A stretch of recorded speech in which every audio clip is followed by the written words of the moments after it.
اسلام آباد کی احتساب عدالت نے LNG ریفرنس میں عدم پیشی پر سابق وزیر اعظم شاہد خاقان عباسی کے ناقابل ضمانت وارنٹ گرفتاری جاری کر دیے۔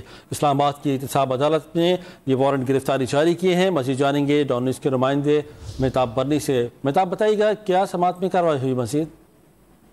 جی دیکھیں، احتساب عدالت کے جج ناصر جاوید رانا نے سابق وزیر اعظم شاہد خاقان عباسی کے ناقابل ضمانت وارنٹ گرفتاری جاری کیے ہیں، اور یہ وارنٹ جو ہیں وہ شاہد خاقان عباسی کی عدم پیشی پر جاری کیے گئے ہیں۔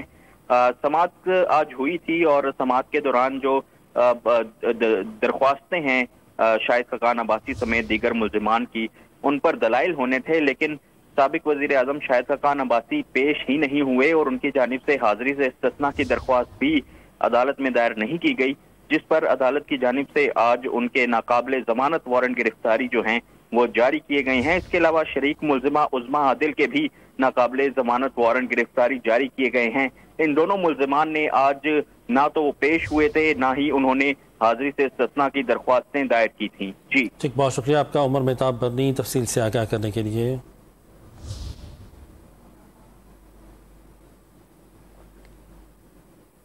اسلام آباد کی احتساب عدالت نے LNG ریفرنس میں عدم پیشی پر سابق وزیر اعظم شاہد خاقان عباسی کے ناقابل ضمانت وارنٹ گرفتاری جاری کر دیے ہیں۔ شاہد خاقان عباسی نہ تو آج عدالت میں پیش ہوئے اور نہ ہی ان کی جانب سے کوئی استثناء کی درخواست دائر کی گئی تھی، جس کے باعث احتساب عدالت نے ان کے ناقابل ضمانت وارنٹ گرفتاری جاری کر دیے ہیں۔ نہ صرف شاہد خاقان عباسی بلکہ اس کیس میں جو دیگر لوگ ہیں ان کے بھی وارنٹ جاری کیے گئے ہیں۔